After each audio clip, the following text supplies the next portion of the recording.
लावारिस मकान। एक पुराना लावारिस मकान पहाड़ी के ऊपर खड़ा था जो शहर को देख रहा था।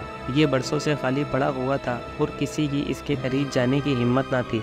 कहा जाता था कि इस घर में एक नौजवान औरत का भूत है जिसे वहाँ कत्ल कर दिया था।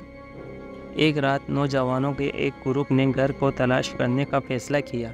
उन्होंने कहानियाँ तो सुनी थी लेकिन वो इन पर यकीन नहीं करते थे।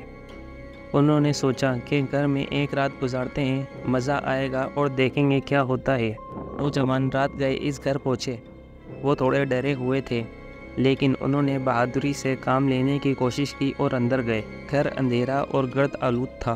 फर्नीचर चादर में ढका हुआ था और हवा में अजीब सी बू आ रही थी। नौजवान भूत को पुकारते हुए घर के अंदर से गुजरे। क्या वहाँ कोई है? हम तुमसे नहीं डरते। कोई जवाब नहीं आया। नौजवानों ने तलाश जारी रखी लेकिन उन्हें कुछ नहीं मिला। वो सोचने लगे थे कि भूत के बारे में सब कहानियाँ झूठी हैं। लेकिन फिर एक नौजवान ने साए में कुछ हरकत देखी। वो दूसरों की तरफ मुतवज्जो हुई। उसकी आंखें खौफनाक और नाखून बड़े थे। इन्हें यकीन नहीं आ रहा था। वो यही समझ रहे थे कि यह सिर्फ हमारा वहम है, लेकिन अब वो बहुत ज़्यादा डर चुके थे। नौजवानों ने घर छोड़ने का फैसला किया। वो सब अब मस्जिद ठहरने से खौफज़दा थे।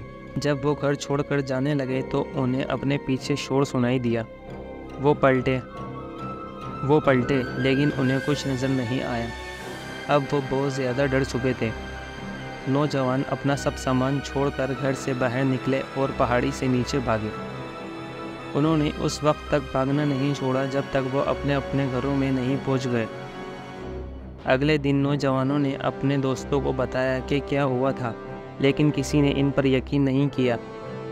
उनका ख्याल था कि ये सिर्फ कहानियाँ बना रहे हैं, लेकिन नौजवानों को मालूम था कि उन्होंने क्या देखा। वो जानते थे कि उस घर में कुछ तो है और फिर कभी वो नौजवान उस घर के करीब तक नहीं गए। लेकिन कस्बे में आज भी उस घर की कहानियाँ सुनाई जाती हैं और दिन के वक्त भी कोई उस घर के करीब तक जाने की हिम्मत नहीं करता।